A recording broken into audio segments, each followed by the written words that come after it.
Good morning, my Teaserking family. How's everybody today? Yes, I was on late doing the SEC college football preview. I go through all the teams, basically looking for who the quarterback is, how they're going to look this year.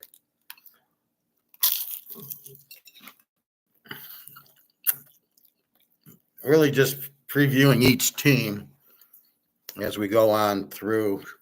I did the Big Ten with other things. I think I'll do the Big Ten again by itself. So it's basically by itself. So if you want to see the SEC, basically you're gonna get a tiny bit of what was Gold doing last night, and a little with the baseball results.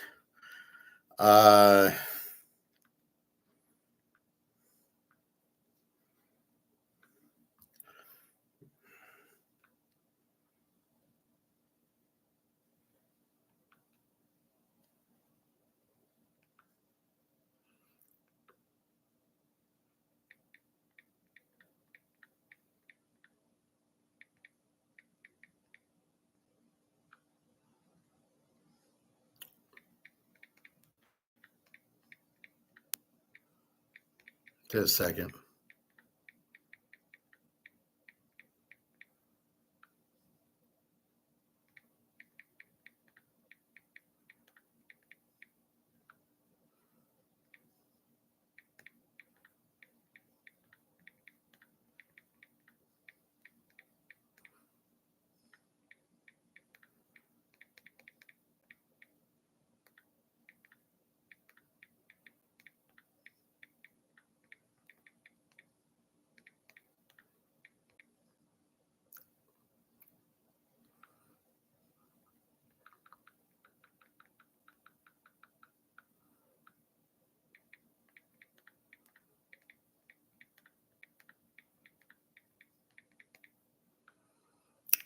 All right.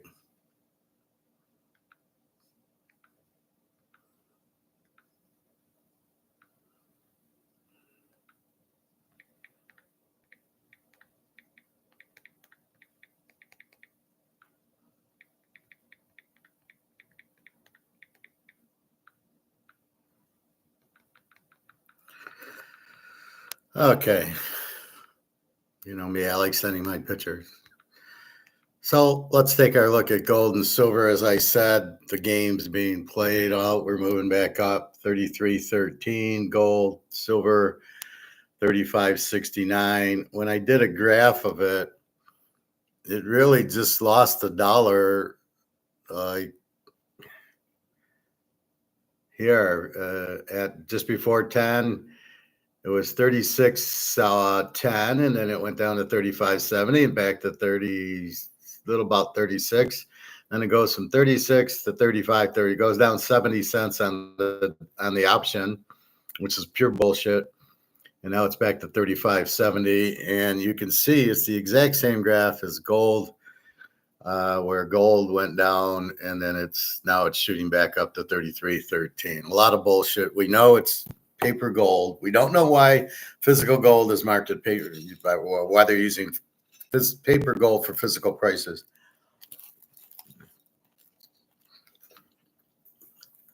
Why there isn't a physical price gouge to use the market. And again, this is worldwide gold. Gold is not U.S. Gold is the worldwide.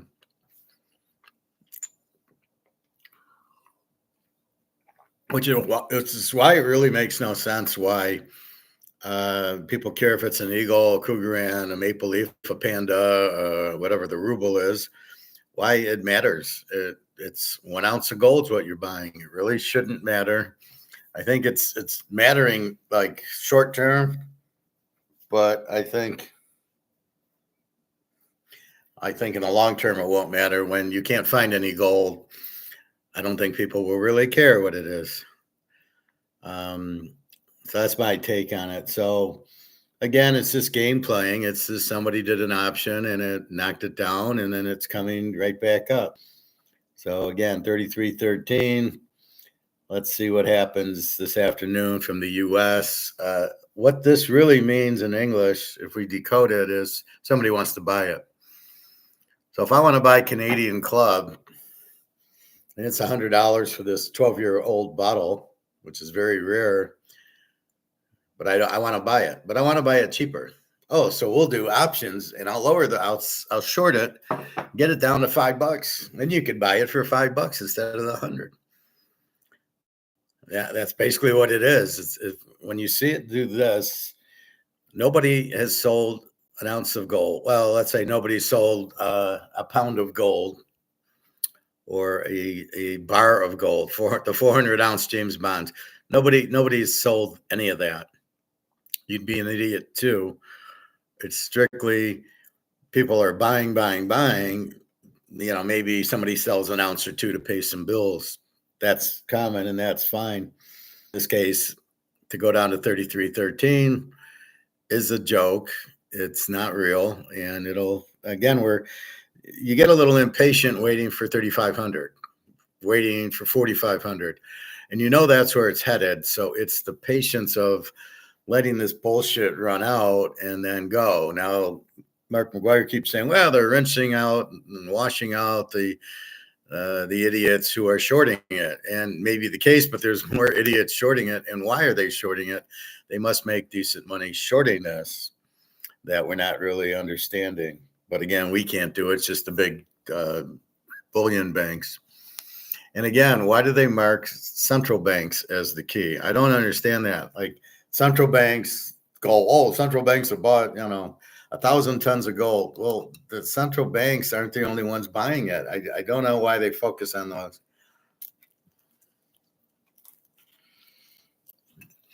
It's the bullion banks. It's the guy like Putin and Xi are buying it, and the guy from Saudi Arabia and India, they're all buying it. It's not central banks.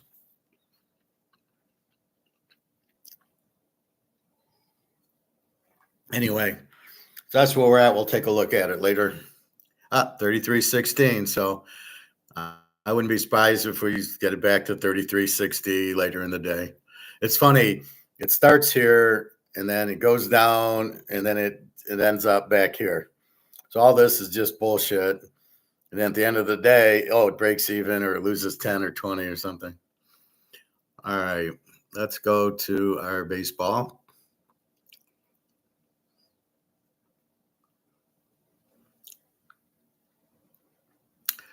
And how did we do yesterday? We were doing really well.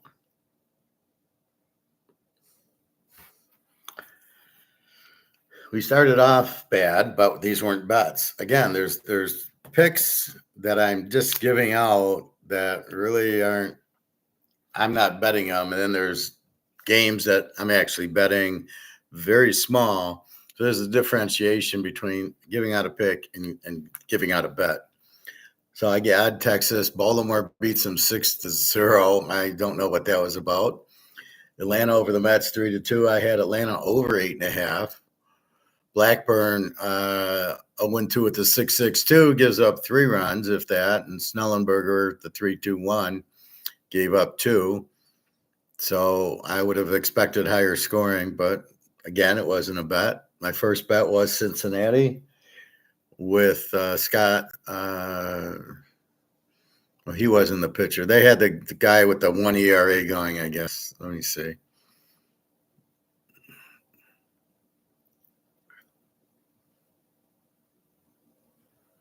Who was pitching?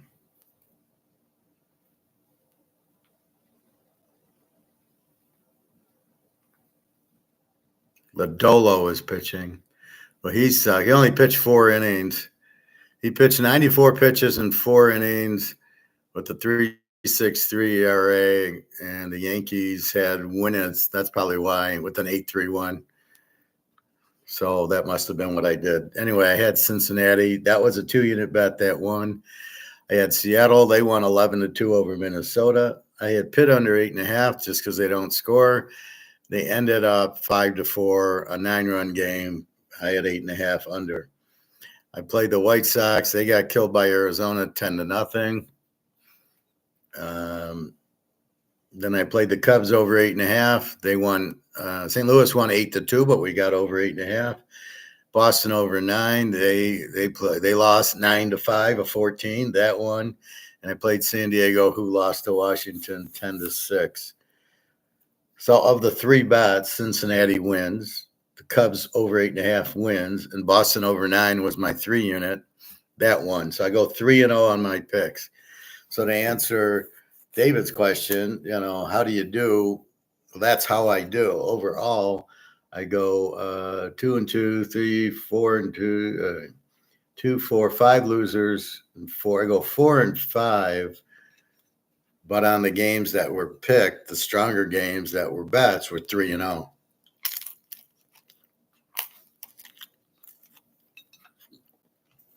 So I do it in football a lot. I pick like Carolina, Jacksonville. I'm never betting that game. Or maybe I bet it under. But there's games that are good matchups and you bet, and games that aren't. To put it in poker layman, there's games that you there's hands you play and hands you don't. You get a 3-7 offsuit, you don't play it. I'm watching the World Poker Tour it's on Tubi. I'm watching, and Eric Lindgren has to be the stupidest player I've ever seen. For some reason, people think that aces are a good hand. Let's say you had ace-9, and 2 diamonds hit the board, and some reason you don't bet your aces. Well, the odds are the flush won't hit. Okay, understood. But it's called protecting your hand. If I have ace-9 and I hit the ace and there's 2 diamonds on board, I'm betting. I'm not checking, because if I check, for sure the guy, let's say he's betting into me. Well, I don't think the flush will come. How are you going to get paid off? If I make a bet, he calls because he's looking for the flush, or maybe he folds. And then after the flop, if the turn's a diamond, now I make a bet, but I'm kind of fucked if he calls. So I got to make a big enough bet to get him out. But okay, he's probably not going anywhere. And then on the river, if a diamond doesn't hit, he doesn't catch his flush, he's not going to call you. Where are you going to make money on your aces? Or you're not. So you're going to let the guy catch the flush by checking instead of making bets to get him out. It's ridiculous. It's insurance. Aces aren't that strong of a hand with 5 cards out. They're a strong hand pre-flop.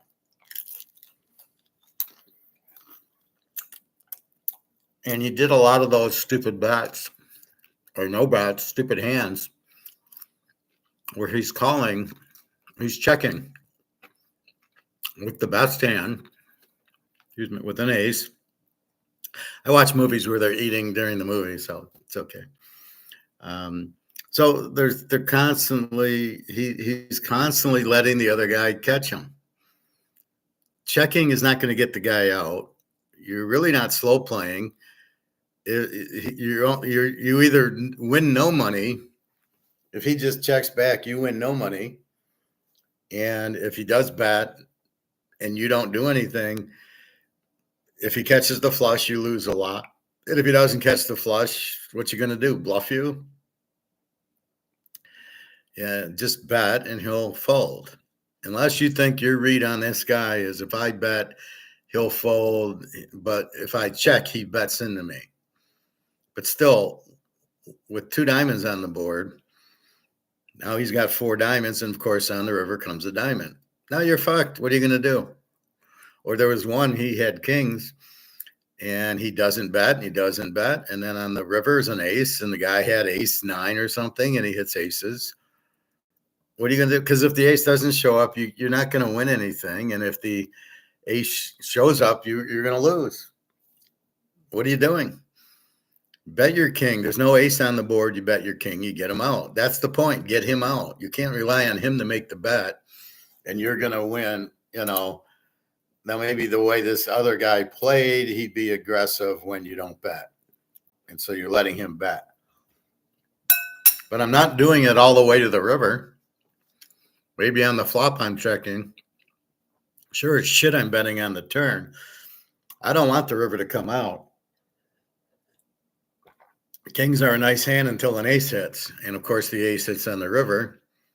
And now you're fucked. What are you going to do? He's not folding. And so you've let him catch. I don't agree with that style of poker. I think he's checking so the guy bets. But the guy's not that stupid. He realizes if he's checking, he's probably got a hand. And then the worst case is he starts betting. So when Lundgren starts betting, it's bullshit. As I said, the one problem with bluffers are when they check, when they have a big hand. And I told the girl at poker, she'd make all these big bets, and you knew she was bluffing. Then she catches a full house or a flush or something, and she starts checking. And I said to her, I know you got a hand, you're checking. So I taught her a lesson there. You've got to play your big hands the same way you bluff. You just got to bet, and then people won't know if you've got a big hand. But by checking, I know you have a big hand. But if I got a big hand too, you're in trouble. So anyway, that was watching that in poker. And I'm going to bring this into Madoff and when I'm done with baseball. All right. So Washington beats San Diego 10-6. All right. June 24th. We got a full range. It doesn't start till 6:35. Still 100 degrees here. All right. We got Texas, Baltimore. Baltimore won is 139.5. Jacob Lotz 1-0 with the 3.26 for Texas. Charlie Morton 4-7 with the 5.64. Let's see if the Morton man's been doing anything lately. This guy really stinks. He's pitched a lot. Against Tampa, 6 innings, he gave up 1 run. The California, 5 innings, shut him out. Oakland, 6 innings, gave up 4 runs. 1-2-1. So he had a bad game against Cincinnati. He gave up 7, and then he gave up 3 runs, and a 4-run. So he's been pretty solid after the first week. So he's not terrible.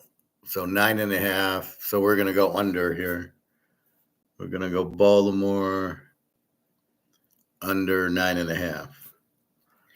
So it's misleading. The 5.64 is really not a 5.64. It was 7. It runs the first game, but since then, he only had 2 bad games, and most of the games he shut out or 1 run. So he's actually pitching pretty well.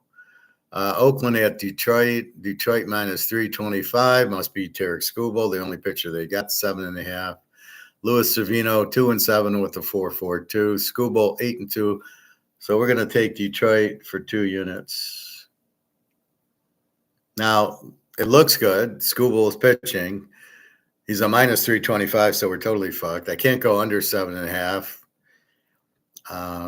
because when they pull him, Detroit's bullpen's really getting bad. They got one or 2 pitchers. They just traded for a couple or picked them up on free agent or something. The rest of the starters stink, so this is like do or die for them. They either win this or they don't. Toronto, Cleveland. Toronto minus 120.9. Eric Lauer 3-1 with the 2.29. Logan Allen 5-4 with the 4.21.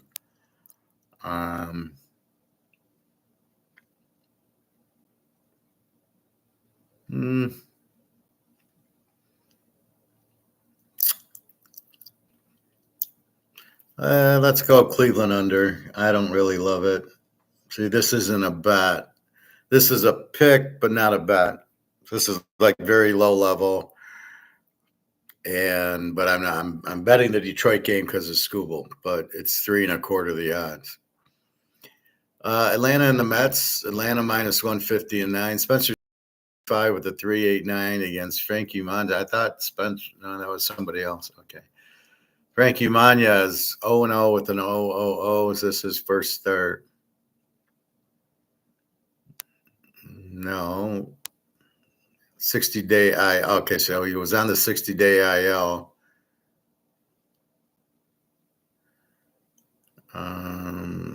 So who knows? Given 3 or 4 innings. Strider 3-5 with the 3.89. Played a low scoring game yesterday. So let's go Atlanta in this one. And again, I'm not betting it. The Yankees, Cincinnati. The Yankees went under again. That's 9 days in a row. We actually didn't play the Yankees yesterday. We played Cincinnati, and we won with Cincinnati. But it wasn't under today. Carlos Rodon, 9-5 with a 3.10. Chase Burns. This is an obvious. We're going Yankees under 9.5. Rodon's pretty good. We'll go 3 units. We're going to play our streak. So what this is in gambling terms, we're at the roulette wheel, and black's now hit 10 times in a row. Right? We've been playing black. Black keeps hitting. And all the idiots who go, oh, red's due. Well, red isn't due. Black's been hitting. There's no such thing as red's due.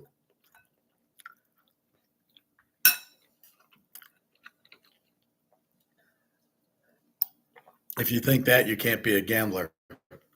You play the streak. You never play against the streak. I can only lose once on the streak. But if I think red's due and I keep betting red and losing and keep betting red and losing, I'm an idiot because I should be playing black while it's hitting. So the Yankees under is like 9-10 in a row now.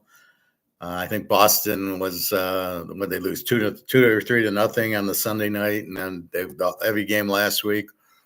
So we're going Yankees under, going Yankees under until they go over, which might not be the rest of the year. Seattle at Minnesota. Seattle minus 110, 8.5. Luis Castillo 4-5 with a 3.38. Chris Paddock 3-6 with the 4.48. Seattle won yesterday. Pretty even matchup. Seattle's a small favorite. 4-5 with the 3.38. Let's go over 8.5. I don't like it too much. Again, I got to see how they're hitting. Seattle 4 hitters, Minnesota 6, but I haven't looked at it in a week, so I gotta look at. I got to look at Sunday's things. And then, sometimes they don't play their hitters because a lefty's pitching or a righty's pitching. And so you're not the 300 hitters not batting like the Tigers do that. Oh, Chris Carpenter, no, they're pitching a lefty. You're only a 100 hitter against lefties. So even though it says you're a 300 hitter, you're really not. You can't hit you can't hit lefties. So that's what's deceiving about the Tigers is that they don't they don't have regulars, right? They're all pinch hitting. They're all changing positions. It's all bullshit. You can't win like that. Yeah, they're winning a little bit now, but it gets into it. I want Brooks Robinson at third. I want Derek Jeter at short. And, I want Rod Carew at second. I want, whoever at first. Harmon Killebrew. I don't want Harmon Killebrew playing third base or whatever. I want Willie Mays in center, and I want Mantle in right. And, I don't want you switching positions because you get comfortable. And it'd be like switching girlfriends every day. You got to get used to the girl, and then you get another girl. Oh, you're out with this one. Who you out with? Very, very uncomfortable switching positions as much as they switch them. Oh, well, you can play third. I could play second and short, but I preferred. In hardball, I played second. In softball, I played short. But I didn't like switching position. I wouldn't want to play third base. I had to play third base one time, helping out my friend, and I didn't like it. I'm not used to the angle. You can't just play third. It's a reflex position. Short, you kind of can read the batter's hips. Third, you really can't, and it makes it very difficult to see that. But that's really the problem. And then you don't let the guy hit because it's a lefty, and you're trying to say he's hitting 300s. Bullshit. He's not. He's hitting 300 against righties, but not against lefties. You don't even know. So if you let him bat every day, he'd probably be a 190 hitter. All right. So do we got Seattle over 8.5. All right. Pitt, Milwaukee. Milwaukee minus 210, 7.5. Andrew Haney against Freddie Peralta. Haney 3-6 with the 3.94. Peralta 2-4 with a 2.76. I like Milwaukee here. Pretty good. Let's go under here. It's Pitt. Pitt under 7.5. Let's see what my friend said.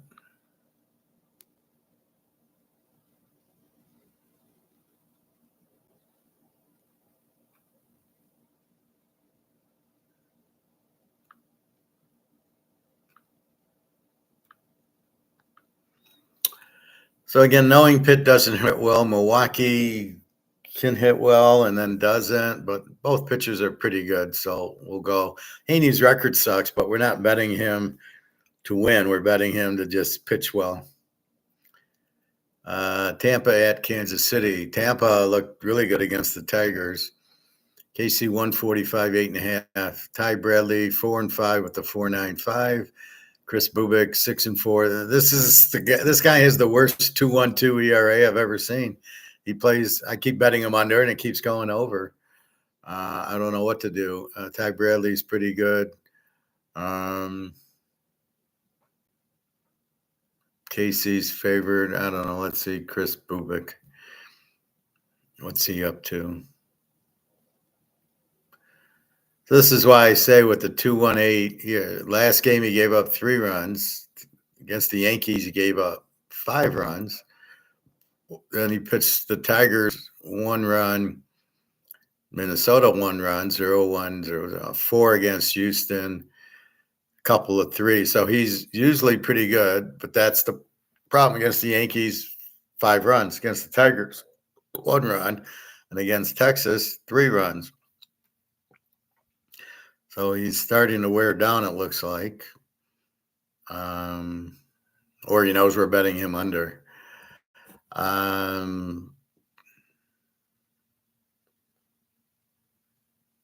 It'll be hot. Let's go under in this game. KC under 8.5. And again, I'm not betting it. I don't like it. Arizona and the White Sox. Arizona won 10-0 yesterday. Arizona 125, 8.5. Ryan Nelson 4-2 with a 3.88 for Arizona. Jordan Lazure 2-4 with a 4.23. I'll go with Arizona, and we'll go 2 units. Better pitching, better hitting. The Cubbies in St. Louis. The Cubbies over 8.5 won yesterday. I think St. Louis won, but it went over. Cubbies 120-9. James Talion, who I like a lot, 7-4 with a 3.84 against Michael McCreevy, 1-1 with a 2.70. Are you a reliever? I mean, when you do it every day, you recognize the names, and this does not compute. No, he's just pitched 3 games. Pitched May 4th and June 8th and June 19th. So he's a rare starter. Shut out the Mets, gave up 4 runs to the Dodgers, and gave up 1 run to the White Sox. So he's only pitched 3 times. So let's just go Cubbies. I won't bet it. Philly and Houston. I still haven't seen Bryce Harper. Houston minus 155, 7.5. Rangers Suarez. The Rangers back 6-1 with a 2.20 against Framber Valdez. 8-4 with a 3.09. This will be our bet of the day. Philly under 7.5. We'll go 2 units. Even though they don't have Bryce Harper, they do hit. It's a small stadium with Houston. But Ranger, they're not going to hit Ranger, and they're not going to hit Framber Valdez, 8-4 with a 3 ERA. This should be a low-scoring game at the 1 game. The Dodgers, Colorado, I don't have a pitcher for. I have the Dodgers 275. I don't know what that means. Boston goes against California. Let's see, yesterday they didn't play. Boston over 9 on Sunday won. Let's see. So Garrett Crochet, 7-4 at the 2.20 against Tyler Anderson, 2-5 at the 4.56. Boston 180-8. I'm going to go Boston. Boston for the win. Washington, San Diego. Washington scored a ton of runs yesterday. San Diego 178.5. Trevor Williams 3-8 with the 5.54 against Ryan Burgett 1-0 with the 1.88. Let's go over 8.5 here. Since both teams started to hit yesterday. Ryan Burgett, another who the hell knows who he is a reliever. Well, he was. First 4 games, he was a reliever, shut out everybody. And then the last 4 games, gave up 2 runs to the 49ers, shut out Milwaukee, 3 runs to Arizona, and shut out the Dodgers. So, again, it's 5-inning starts. So, yeah, I like the over 8.5. I think they'll hit Trevor Williams. And Miami against the 49ers, Super Bowl, whatever, 1984 Super Bowl. Marino against Montana. We all know who won that game. Big Joe Montana. That's the problem with passing offenses. See, they'll never win big games because they don't rest their defense. And they're one-dimensional. So they just go after the quarterback. But Montana, you can't. They had Roger Craig. They didn't have Jerry Rice yet. But they had Roger Craig, and they could throw all over the place, and they had a good defense. And they got to Montana, Marino all day. Back to this. Frisco, 185-8. Cal Quintrell, 3-7, 5.68. Justin Verlander. Well. He's been out a while. 0-4 at the 4.45. Over 8. Let's go for the 49ers. Let's win 1. We'll play 2 units. Let's win 1 for Justin. How's he doing? He's been hurt. How old's the guy? He went to Old Dominion. You got to love a guy who goes to Old Dominion. 2004, he was drafted the first round, second pick. He's born in 83, which puts him 42 years old now. Jesus Christ.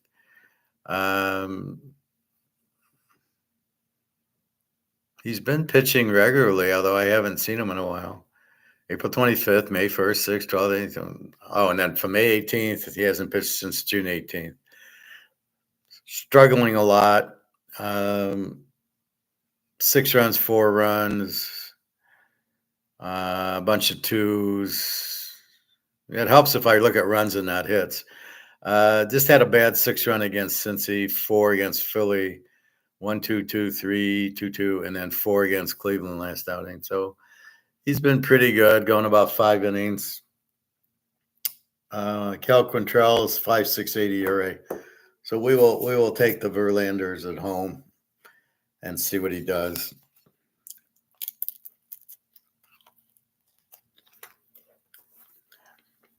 See, a lot of people in Detroit hate the GM because he gave up Verlander for nothing. I mean, he didn't get anything for him. He got a bag of balls and a Coke machine for him. And he's won two World Series since then. So this is why you question the owner, because all it was really money dropping. He got rid of his salary. The Tigers, like the Lions, are very cheap. The owners don't realize they have billions of dollars. And if they buy a team, they're actually supposed to play and be competitive and try to win, but they don't do that. Tigers do not try to win. That's why they're going with all these young guys, because they're cheap. And as soon as their contracts come up, they'll get rid of them and bring in new minor leaguers. Their business model is not to win. It's to make money. It's a business. And all you hear from these idiots on the radio station is they need this player, that player, this player, that, or they tried to get Dave Bergman or Breckman or whatever. And it's like, They were never getting Breckman. They might say they made an offer, but there was no way. They knew the offer wouldn't be accepted, but they wanted to make it look like they tried. They don't care. And they don't care if the manager, if we got to cheat to win, great. It's the same thing with the Lions. Until recently, they never paid a second contract except for Stafford or Barry Sanders or Calvin Johnson. Unless it was a superstar, they kind of had to. But all their other players, they don't sign them usually. Very unusual. They signed Goff and that tackle, Sewell. I think that was a stupid move. Is he good? Yeah, but he doesn't play the proper position to pay that kind of money to. I don't want to pay my right tackle because there's no action for the right tackle. The best rusher is coming from the left side is blind side. I need a strong left tackle. Nobody comes from the right side. I don't need a right tackle. That's a waste of money in a bad spot. Not that he's not a good player. You need to move him to left tackle and get rid of your left tackle and go get some defense. They'll pay Hutchinson. I don't know why. With broken legs, he's not going to be very good.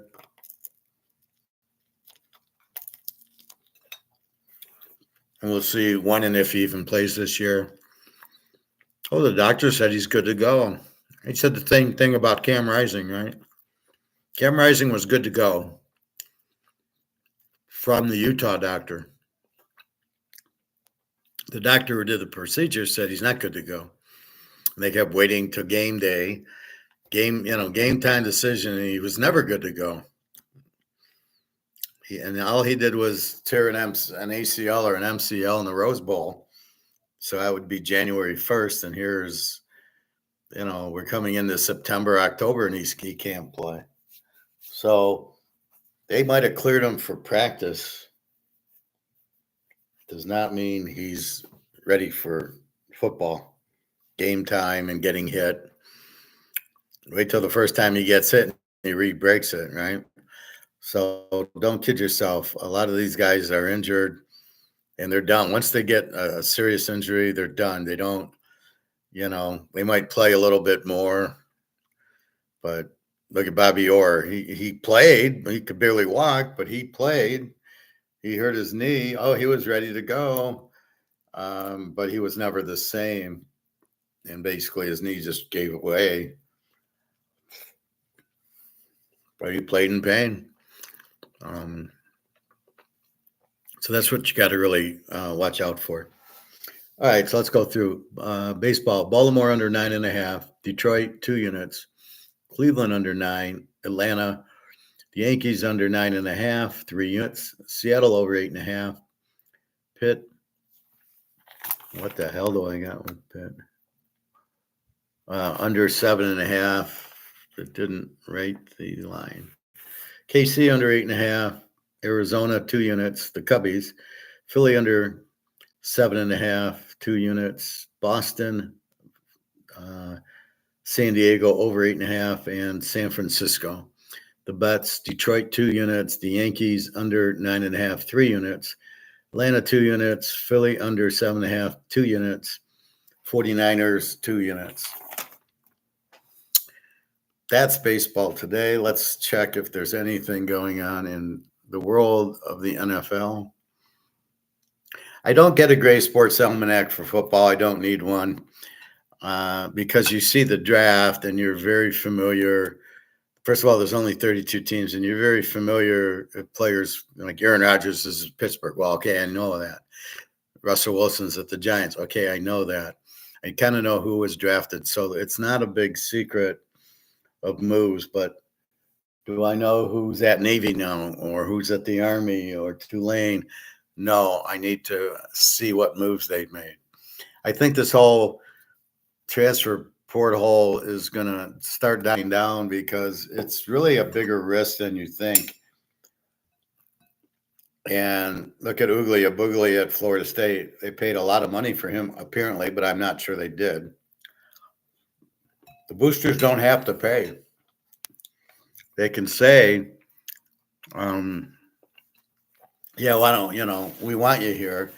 But then if you suck, they don't pay you. They didn't pay the guy at Vegas, which I was shocked. The quarterback didn't do well. So they said, we're not paying you. And the guy quits. I mean, how do you quit? Just a second, get some water.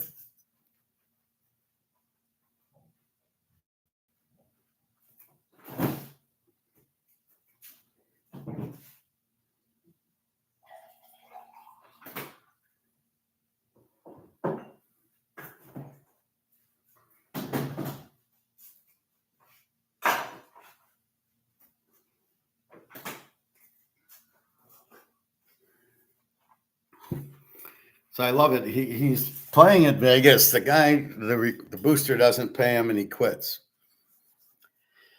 And you're just scratching your head, going, "Well, why are you going there? This is college. Are you not going for an education?" Well, they're not paying me, so I quit.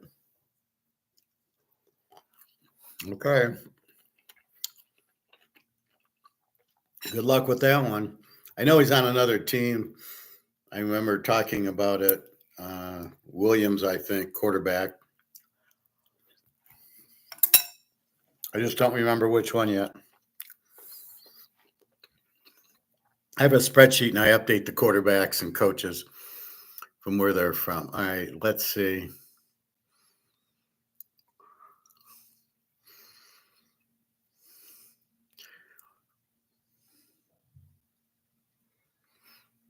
Goodell NFL encouraged collusion to limit vet salaries. Not a good boy. Let the free market run. I don't understand why it's so hard to let the free market. Why do we go to war over oil? Just buy the oil. I mean, it's crazy. Anthony Richardson says his shoulder is fine, but will he beat out Daniel Jones? If this guy can't beat out Daniel Jones, who absolutely sucks, he's terrible. Josh Allen isn't resting on MVP, didn't win a ring. That's the only goal. Yeah, the MVP is kind of bullshit anyway. Russell Wilson signed with the Giants because of Malik Neighbors. Who knows? He didn't go to LSU. Caleb Williams says he wants to break ugly coach quarterback cycle Bears franchise. Well, that ain't going to happen.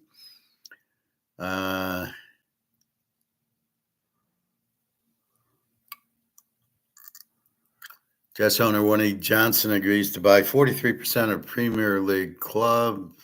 Everybody's getting into soccer. Packers are having extension talks with Zach, Tom, Quay Walker. I don't know what that means.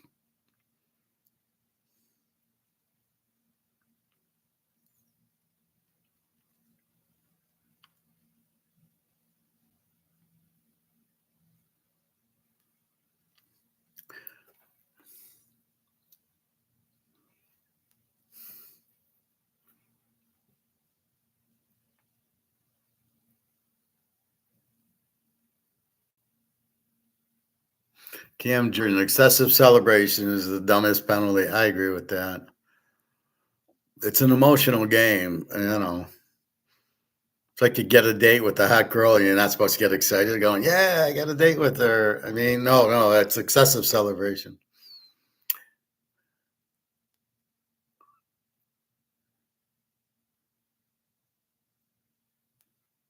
All right, nothing really going on. All right.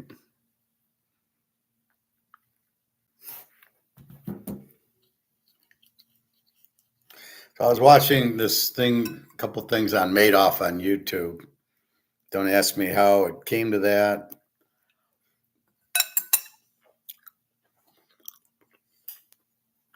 But it did. And there was a question that came up about people. Madoff is under the assumption everybody got what they deserve.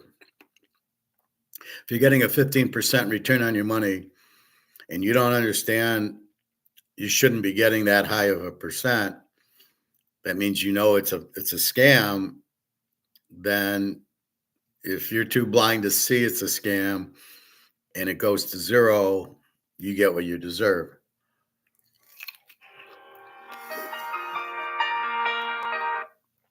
And yeah, I can see that.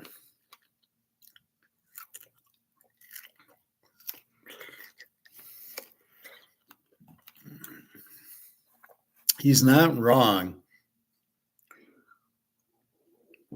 but a lot of people aren't that smart. There's a lot of people that don't understand. They don't understand inflation, for example. So they don't understand if their father's in it, they're in it blindly. And they just say, "Oh, this is great. I'm getting 15%." They don't know that that's good or bad.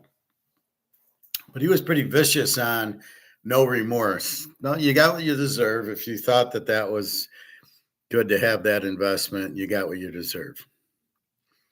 I don't buy it. I don't buy the attorney trying to go back to get the money from people that made money on it. I think that's ridiculous. I don't think you can assume everybody knew it was a Ponzi scheme. I mean, you got to have a finance background to understand interest rates and wait, the normal rate, let's say, is 5% now,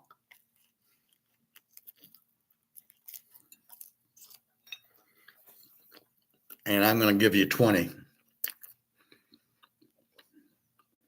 Um, yeah, I'd question it. I would at least ask how you're getting it. And if the guy says don't ask, I'd run away.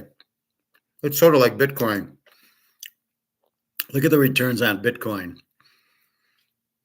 Do you ask how does it go up? No. Why not? Isn't that the same as Madoff? Well, I'm not going to ask how Bitcoin's at 102,000 or whatever it's at now. I won't ask that question. What do you mean you won't ask that question? Well, it's just high. It goes up a lot. That's all I know is it goes up a lot. Does that not sound like Madoff? Well, you're getting 15% return on your money. Well, I don't care how he's doing it as long as I'm getting my 15%. I'm happy. A lot of it's a trust thing. These were a lot of Madoff friends or people that knew him and trusted him.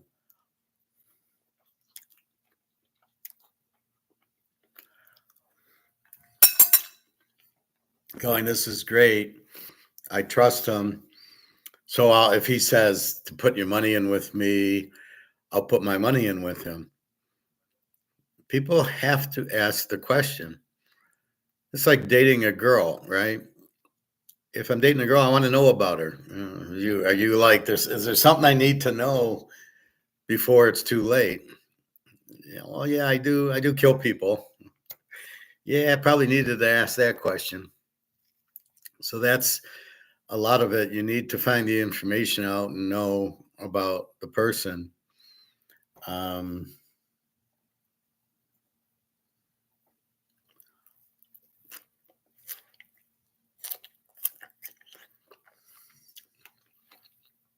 anyway, um, finance people would know that that's a high interest rate, but not normal. My dad's in it, my uncle's in it, so I'm going to get in it.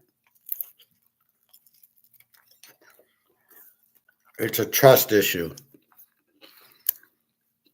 Um,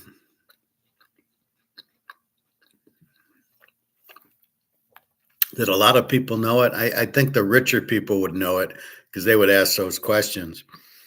And they know they're getting 15%. And they'd go, I wonder how I'm getting 15%. But I don't buy that the attorney can go after them. This bullshit, ill-gotten gains or things like that is bullshit. That's ridiculous.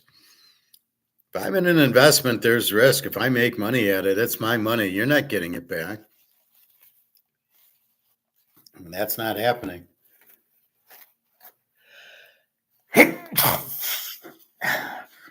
Excuse me. I think that's why we like gold and silver so much. It's really kind of a hidden, and it's really a lot of freedom. Nobody can come back and take it. Nobody can come back and say, oh, it's ill-gotten gains. Gold went up. If anything, it's being price fixed the other way, like now. Um,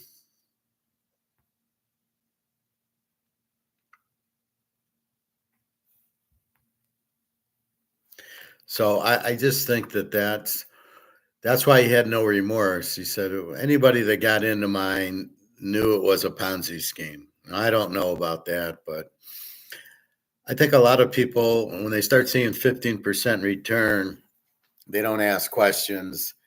They give him the money, and as long as that money keeps rolling in, he's happy with it. He said he really didn't do it for money. He had a lot of money on his money market thing he did on the 19th floor. So the real trading that was going on, where they were actually selling stocks, they were buying, and that was real. He made a lot of money on that. So he didn't really need the money, and he certainly could have retired. He could have just closed the fund once he saw the housing market collapse in 2006. Said, I'm closing the fund. But his mentality was, I want to help people. And so I don't think he wanted to hurt people.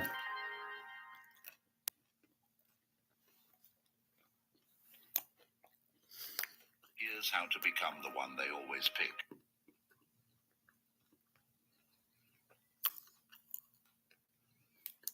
The fuck?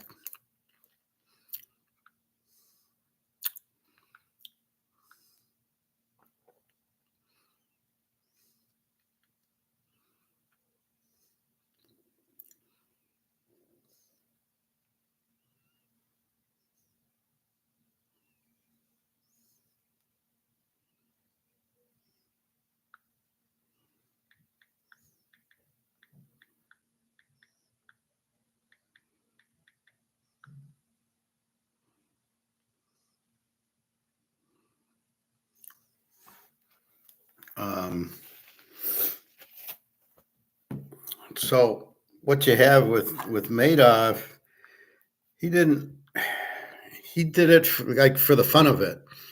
He did it to help people, but he did it to he did it to help people. Was basically what he was trying to do, was make people money, and he ran it. And that's what he did. We will see, but that was the point, and why he felt no remorse. You should have known what was happening, and then when the housing market hit, everybody was dumping, like on Attack on Wall Street and everything else. Then people needed the money, and sometimes you've got to understand, when certain things go down, it's because people need money. So when the stock market starts to crash, you're going to see the housing market go. You're going to see people selling their assets. That's what's going to happen. And when they do that, you're then going to you're going to see that go down, right? So stock market goes down, Bitcoin will go down because people need money. It's you're going to sell assets because you need money. And that's why we have gold and silver, because those assets will go up even while everything goes down. So that's kind of what we're looking at. But Madoff had no remorse, because he really didn't. I don't think he thought he was hurting anybody. I think he thought he was making people money.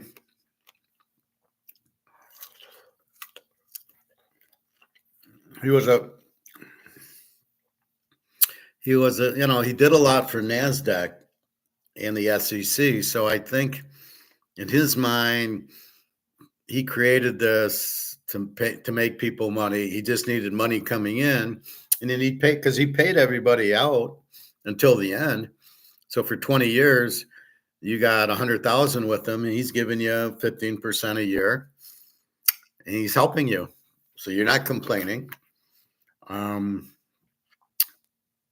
That's, so really what he did, if 2008 the crash didn't happen because of Clinton, then it'd still be going on now, because people would all this money would come in and he'd pay it out. Well, it would end when he died, obviously. But he kept, using his family was kind of bad because he'd bring people into the office on the 19th floor and show them, look, here's my sons. They're running it. All the traders are there trading stocks. So people go, oh, okay, this is just an investment fund. Okay. So you know what's happening. You know what stocks to invest in. Okay, that's fine.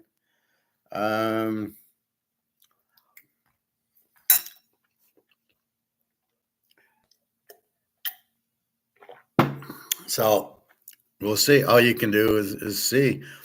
But that's the problem, right? So he really thought he was helping people. I don't think, and he wasn't really doing it for the money. It's kind of weird. I watched a few things on YouTube that kind of presented it that way. It wasn't like, aha, he scammed all these people. But he was very disturbed type of person. But obviously he knew he couldn't invest and make money. What does that tell you? Right, here's Madoff, a guy on Wall Street, was going to be the president of NASDAQ. That's how warped it is, making this guy the president of NASDAQ. And he knew he couldn't make money. He couldn't pick stocks. He knew he couldn't pick stocks. Nobody can pick stocks, which is the point, which is the lesson learned here. So if nobody can pick stocks, what the hell is he doing? Doing a Ponzi scheme because he knows, well, I can't pick them. So I'm just going to take somebody's money and not invest it for him and give the other people money. So that's what he did. So he never felt remorse because he probably thinks he was helping people by not making the trades. He wasn't losing any trade, right? So I don't know about that, but I think it's, what he did was wrong, but I think his intention was, I can't win at picking stocks. So I'm just, if you give me money, I'm going to lose it. The only way I can make you money is by not playing the game and giving other people other people's money and just funneling it through. And then I take my percent. But I still think he hurt people, obviously. And that I don't like the going after the people who made money off of it to pay the people that lost money. The only people that would have lost money are new people. Because let's face it, you had people there for 20 years getting their checks. They didn't, of course they made money. And of course, only the new people probably started getting money and then it ran out. I wouldn't help them just because I got in late. Fuck them. I wouldn't help them. They knew. Now, if everybody knew what they were getting into, then the people that made money reaped the rewards, but they took risk. I would say maybe some of them knew it was a scam, but most of them probably didn't. I remember asking my brother-in-law, he's a doctor, and I said, well, how are you getting 10, 15%? And he said, oh, I don't know. I think it's strip malls, and they pay more. They pay bigger interest than others. And I'm thinking, oh, really? And I immediately balked at that, going, no, you can't get 15% in a market that gives you 3%. Let's not be stupid here. So I avoided Madoff because I knew it was a scam. But my brother-in-law, as a doctor, had no idea. He said, oh, great, I get 15%. My cousin's in it, and he got into it. And I don't know what happened because I got divorced, but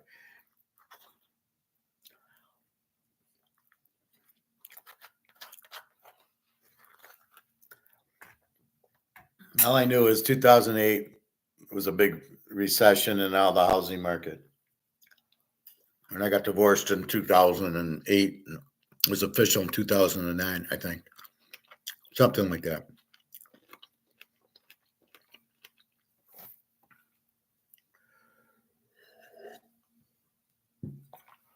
But anyway, that's what's happening. So that's why there was no remorse. And I don't think he did it for the money. He had money. He didn't need to do it for the money. The initial Ponzi scheme, Charles Ponzi in 1912, promised a 50% return. So everybody gave him the money, and then obviously he had no money to get the 50% return. So that's what happened to him. And he scammed all the people. And I think it goes back to the personality of people. They want something for nothing. They don't care if they know if it's honest or not. They don't care about that. They just care about themselves making money. Oh, I can make 15%. Okay.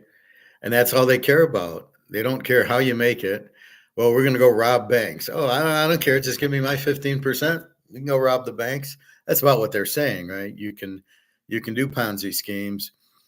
As long as I get my cut, that's fine. And that's the problem with America. That's why Bitcoin's so high. Nobody cares about the stock market. And then at the end, and they lose all their money because they don't care how they get it. It's that. Hey, David, how are you today? We went through baseball. I'm talking Madoff now. So the point about Madoff that I'm getting is people don't care if somebody's going to rob a bank. If they get 10% on their money, they're happy. So they don't care if it's legal or not, or they look away. They just want their cut. They want to make money. Everybody's motivated by money. And the problem with money is it's worthless, right? This never has a value. You can't just leave this in the bank and make money at it. And you want to grow your money because we're all basically slaves working at a business and being told when to get up and when to go to sleep. And here's how much we're going to pay you. And here's what we want you to do. And you got to go drive an hour in traffic back and forth, and you're going to work Monday through Friday and get the weekend off. And it's not slavery because you do get paid for it. Slavery would be you don't get paid for it. So, but you're kind of dictated what to do. So what do? You say, oh, I'm going to invest my money to get out of this crazy situation. And I'm going to invest my money and I'll get out of the situation. And that's my answer. Hot one out. Yeah, well, I'm in Detroit. It's 100 degrees. It's hot going in the car. I go into the club. It's air conditioned. I get on the bike or I go in the pool. Where I live, there's a pool in the apartment, but there's no hot tub. So I want to go to the club, ride the bike, swim in hot tub. And if I do go anywhere, it's the grocery store, and that's air conditioned. But yeah, I'm staying in most of the day. So what people want is freedom. And the way to get freedom is you can't make enough working for somebody, but yet we can't just create a business and make $1 million. And even if you do, you're still fucked like that. You still can go to, get prosecuted, go to jail, do something wrong. So look at Madoff. He had all the money. He didn't need to work, and yet he kept the Ponzi scheme going because he wanted to keep, I don't know if he wanted to help people, or I don't think he wanted to scam people. I don't think that was the creation of the Ponzi scheme. Hey, Eric. Not much. Want the baseball picks or nothing in football? And do notice last night I did a SEC preview. I've done a Big Ten preview on Saturday, and after this I'll do an ACC and AAC preview. So I'm doing all the conferences, but I'm going to do them on their own. Do the conference, and that's it. That'll be the class. But otherwise, it's just hot, and we're waiting for gold and silver to make their moves finally. Next week, it's July 1st, and Basel III. Anyway, so why are you in Madoff? Why would you give $100,000 to somebody and ask him how are you going to do it? And he says, don't ask. Why would you do that? Why would you not ask? He's just going to, I'm going to make my 15%. I don't care how he does it. right? He could attack aliens and rob banks. I don't care as long as I get my 15%, which is what everybody's basically saying, which is a big problem. Okay, I will be listening. Okay, yeah. And if you have anything, you can email me or just come here and ask me what you think or anything like that. But yeah, the Big Ten was 18 teams, and the SEC was like 16 teams. It's crazy.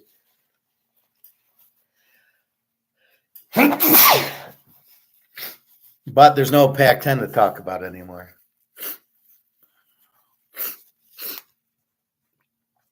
We're curious how Georgia's going to do this year. So that tells you a lot about people. You could date a hot girl and she could say, I rob banks, and you probably wouldn't care. Okay, as long as you don't rob from me, that's fine. And that's really the issue is people don't care what Madoff did as long as they get their cut. And nobody would turn them in because they won't get their cut. And I mean, it lasted 20 years and people were they're making good money. And in a time you're only getting 3%. Now the question is, why are you only getting 3%? The banks are controlling everything. So as crooked as the banks are, they're the last to really, look at Madoff. Like, give me a break. The banks are worse than Madoff. They're doing bigger Ponzi schemes on you than anything. The Fed making this worthless. Who's doing the real Ponzi scheme? Oh, yeah, we're taking your money and now it's worth nothing. And everybody's going to lose. So who's the real criminal, Madoff or the Federal Reserve? Because they're printing your money to zero, right? So are you really sure who's doing the Ponzi scheme? It's more like the Federal Reserve and the banks doing the Ponzi scheme than Madoff. Madoff at least paid you 15%. You're not getting 15% from your bank. Here's how to become the one they... And that's a real problem. Madoff was paying some people profit. Madoff paid everybody profit. If you got in early and you gave him $100,000, you're getting your 15% like clockwork every year. And that's what that analyst saw, was that it was just a straight line up. And the problem I have with the analyst who wants to come across like what is he, like Mark McGuire? He's what is he? He's a tattletale or whatever. And my problem is what do? I don't go to the SEC and say the dollar's worthless. I come on here and tell everybody to buy gold and silver because we're being Ponzi schemed here, right? And if you're in Europe, you're being Ponzi schemed here. This isn't worth $5. So they're doing 100 times worse than Madoff because they're doing it to everybody. Anybody in dollars is getting Ponzi scheme thinking, as I said, so you have 500,000 in your 401k, you think you're set, you can retire, you got 500k. It's not worth anything. Once the market crashes and the dollar crashes, then you have nothing. And then what? Everybody's going to be crying, oh, there goes all my money. Oh, fuck, wake up. What do you think I'm doing here? So instead of being a, whatchamacallit, can't think of the word right now, a tattletale, I'll call it. I'm teaching you to avoid the collapse that's coming. All the dollars are worthless. You have one option, and that's buy gold and silver with your monopoly money because they'll still take it because they don't know they're in a Ponzi scheme. So when I go to the store and I start talking to my buddy who's the owner, and I said, my only concern is, will you keep taking the dollar for the gold? And he said, oh, yeah, sure we will. And I'm like, I'm thinking to myself, what an idiot. But I'm on the outside, I'm going, oh, great. Okay, that's all I was worried about. But what are you accepting it for? It's not worth anything. But people can't see the train before the tunnel, or whatever that word is. In other words, if the Titanic's crashing, people still don't see the crash. They don't see the boats going down till the boat's 90% in the water, and then they go, oh shit, the boat's crashing. So I've been telling you for 4 years, this is worthless. And the boat's going deeper and deeper into the water. And now BRICS is saying we don't want it. China is not accepting it. All BRICS is going to a gold-backed currency. All that happening, yet people aren't running into gold. Why not? And then we see gold dropping. Well, okay, let's take a look at that right now.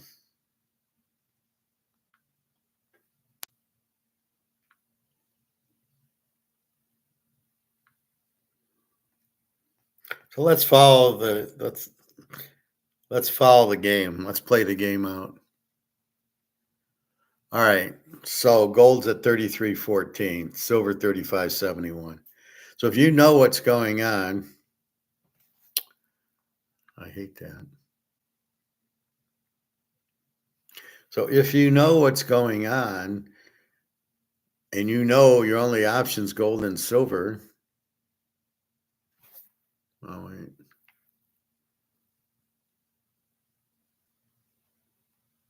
All right, still 33.14. All right, so if you know this is going on, then the question is, well, I want a lower gold price because I want to move my money out of dollars into gold. So now they're manipulating the gold price a little bit lower, so some people can buy it at 33.14 because they don't realize the game until it's too late. So that's what's going on. The bigger Ponzi scheme is happening now, which will make Madoffs look like Boy Scouts. But nobody's going to go to jail. Nobody's going to do shit.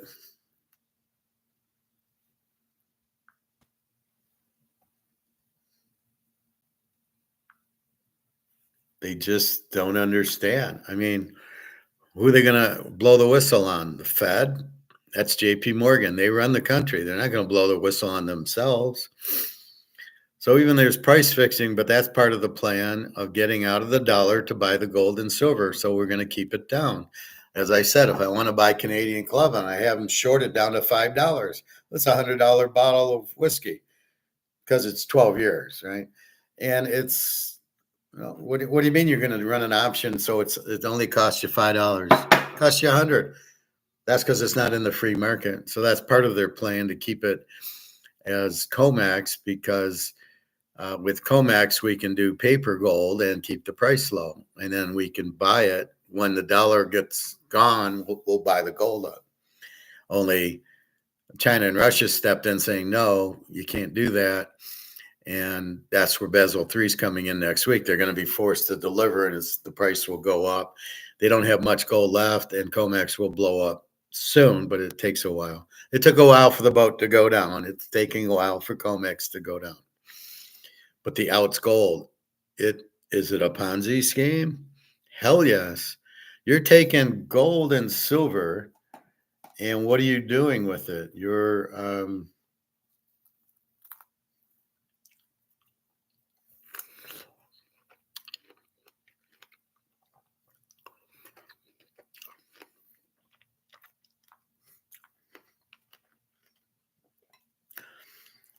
You're taking the dollar, making it worth something, and then you're pushing gold and silver down with paper money.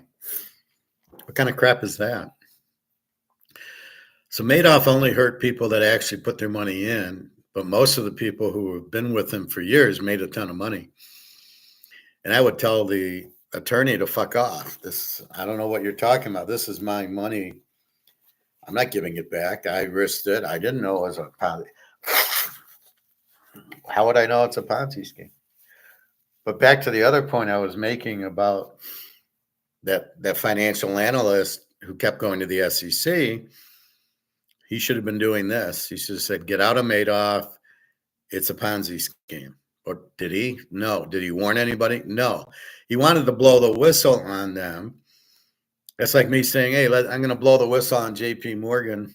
Oh, yeah, that's a whistleblower. I'm going to blow the whistle on JP Morgan. And by the way, they're price fixing gold and silver. Where's that going to go? Because everybody I'm going to tell is in on it. Right? So I got to go this way and tell you guys who aren't in on it, buy gold and silver. because A, they're price fixing it so it's much cheaper than it should be, and B, the dollar is not worth anything. And that's the Ponzi scheme. They're printing the dollar to zero is the Ponzi scheme. And nobody's saying anything because the banks are all corrupt and the politicians are paid off by the bank and they're all corrupt. And Donna Pelosi's making all this money on stocks because she knows what's happening. And Biden and all the people in the government come in on their 60, 70,000 a year job and walk out with $10 million homes. What the fuck is that? Or the defense contractors, or these wars. You want to know the truth of the wars? There's no war, Russia and Ukraine, as far as for any reason. They make it all up, and so the defense contractors can sell their weapons, and people die for nothing. And why there's a war, and why won't they end a war? What are they doing? Keeping Zelensky going, and all he does is steal the money. What kind of crap is that? People are dying, and this idiot's stealing the money. And what's the point? Right? So look how corrupt the world is. And you want to go after Madoff victims who invested and made money. These people, all right, part of it is they did check it out, but they never did due diligence, the people checking it out. And then basically being really stupid, going, how are you doing? How are you getting 15% return on investing in stocks? Hey, Emergy, how are you today? I was going to call you Energy, but I see it's an M. Nothing much, just talking economics, little baseball, college football. I cover everything. So when we look at Madoff, they show, of course, they show the crime. Oh, I've lost all my money. Well, you're an idiot if you didn't pull your money out or you didn't take your profit. This is what I really try to stress. You're playing backrack or you're playing blackjack or roulette, and you make some money. You're playing $1,000 and you're up to $3,000. Take your fucking money and leave. If you think you're just going to keep winning and you're not going to lose, you're out of your minds. You don't have any idea how to gamble.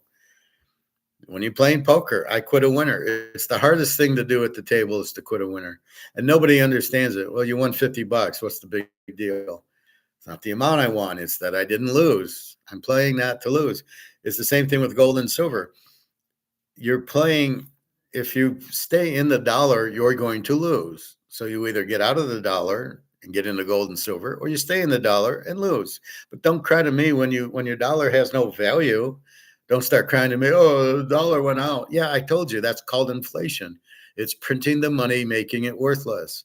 So you either stay in the dollar until it's worthless, or you trade out of the dollar, free trade, and you go and buy gold and silver with it, which can never go to zero. It can never be inflated or printed. That's it. That's what happens. So don't come crying to me, oh, I lost everything because I had my 401k went to zero. I warned you it will, because $11 trillion is held by foreigners. When their money starts going down, they're going to need money. They're going to dump their stocks. They're going to get out of U.S. and buy gold with it. That's what Germans and French and the English and the Canadians and the Chinese and the Japanese are doing, getting out of the dollar. It has no value. People realize it's nothing, and China is doing their best to say we're not even trading in it anymore. And why the U.S. is in the middle of these trades is they got no business. So if me and Eric want to trade a Willie Mays card, government shouldn't be involved, especially the government in the UK. Well, no, Howard, you got a tariff. You got a tariff, Eric. No, I don't have. This is between me and him. If we both feel it's a fair trade and he wants the Mays card and I want the money because I want to go buy gold, that's what it should be. It's all up to him. Nobody's forcing anybody to do anything. It's a fair trade. It's free trade. Mostly a fair trade. Free trade just means there's no cost, but a fair trade means I want the money. He wants the card. We're both happy. We've determined a price that he's like, yep, that's fine. And I'm okay. That's fine for me to get that much. That's what trade is. But we're both winners because we're both getting out of dollars. He gets out of the dollar by buying the card. I get out of the dollar by buying the gold. We both win because we're both getting out of this shit. So don't be disillusioned that you think the dollar is fine and look at the stock market, look at Bitcoin. It's all bullshit. It's all upon, well, how is Bitcoin worth 100,000? Ask the question. Try to get a fucking answer for me. You can't, because there isn't any. It's a Ponzi scheme. It's fixed. It's not real. They're doing ETFs on it. But what is it? Show me a Bitcoin. You can't. Why do they call it Bitcoin? It's not a coin. There is no coin. I love the gold one. They have a gold Bitcoin with the B on it, so you make it think like it's a Bitcoin, and it's an ounce of gold with the B. And why do you make Bitcoin gold? Why don't you make Bitcoin whatever it is? Oh, but we don't know what it is because we can't see it because it's not real. That's the easiest Ponzi scheme to see. It's just not real. So that's how everything relates back to Madoff, and everything relates back to the corruption that's going on. And that's what, so China and Russia and BRICS are going to gold because they realize it's all corrupt. Putin has a ton of gold. Xi has a ton of gold. Saudi, all those guys have a ton of gold. I like Putin's in the swimming pool, and that's really what's happening. So this is why you understand things. You understand what's going on. So if you understood Madoff and you asked them, how are you making this high percentage? You're investing in what? Are you investing in high risk options? Well, then you can't. I can tell you my football picks, which I usually do every week, and then we go over the results after, and they're posted on my website. So I can't go 100%. I have weeks I go 100% for a week. That's because I'm fucking very smart about it, and I understand the concepts. It's not a scam, and it's not lucky. And I kind of resent when people question, well, how you can't prick 70%. Watch me. I do teasers, and I know exactly what I'm looking for and how to pick them. Now, there's injuries, like, certain things, but I kind of try to eliminate those. And yes, I have a winning record every year since I started in the 1970s, because I just am flexible to, like I said in my class yesterday on Georgia, when they had a 7 defense, we locked them under 8 times and they won all 8. But yet this year, I don't think their defense is as strong. We won't bet them under this year. We'll look for the new Georgia. We'll look for the new 10 defense. So the concept is just follow the 10. Who's got the 10 defense this year, if anybody? And that's the under team. But if they got a really good quarterback and a really good offense, then I just bet them as the A team. But I'm looking for an under team. Usually it's Iowa, Wisconsin. Cal had a good under. Georgia, of course. So it's basically a running team with a strong defense. Army, Navy always have been good unders. Ohio State, but they started to get strong offense. Michigan's been as they do their thing. But that's what we're looking for. But the key is catching the concept. And people playing Bitcoin explain it to me why it's worth so much. You can't. Show me what it is. You can't. So I'm smart enough to understand the concepts going, it's bullshit. You can't even show me what it is. There's no way you can have digital money. You can't just have money out of nowhere. It has to be backed by gold. This, you can see it, but it's not backed by anything. It's worthless. So you have to understand it's worthless. The money's worthless. And the gold, we know the gold can't be. We know the problem with this is it's not backed by anything and you're printing it and it's worthless. We understand gold can't be printed, and therefore it can never be worthless because you can't print it. That's why we go to gold and silver. It's real, but we know what gold and silver looks like. Show me what a Bitcoin looks like. You can't. So how do you believe that Bitcoin can be worth anything? Well, it's going up in value. That's what you told me about Madoff. I'm getting 15%. How did that end? So again, I really don't like what the attorney's doing. I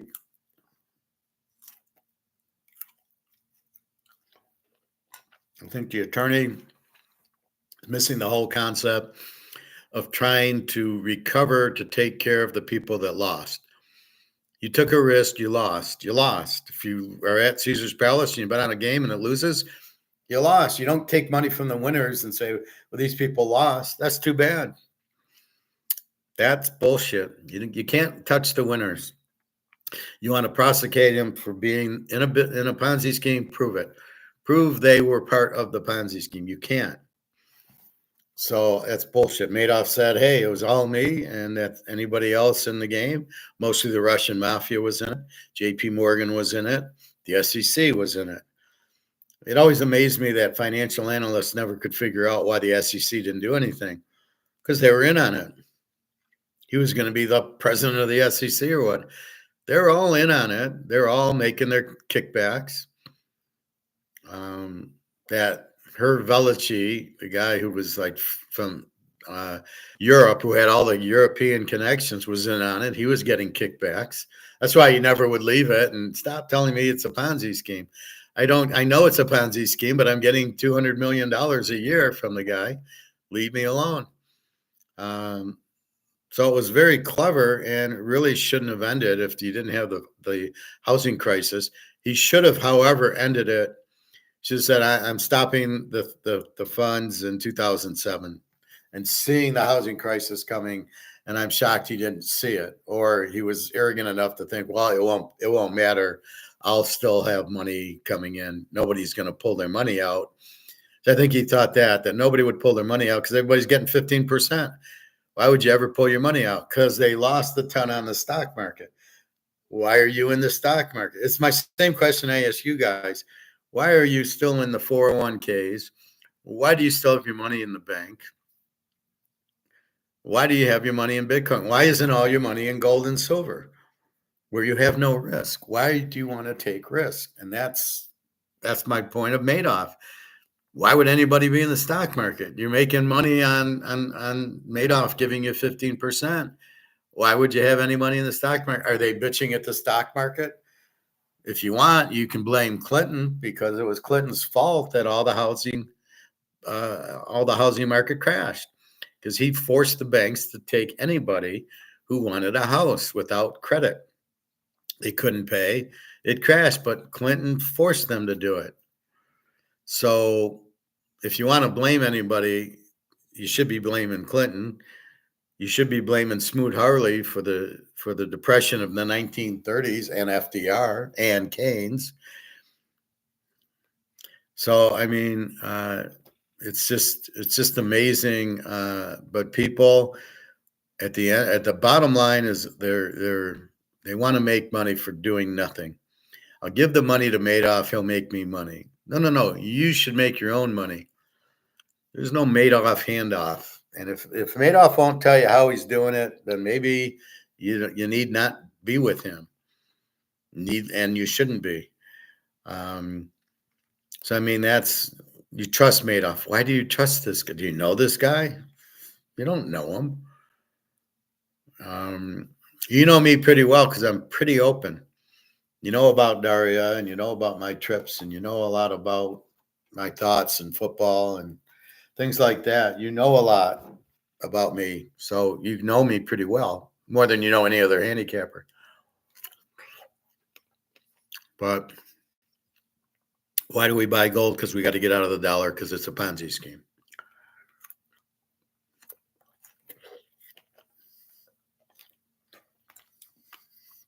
You might not believe it now because you see the dollar still working, but you better believe it.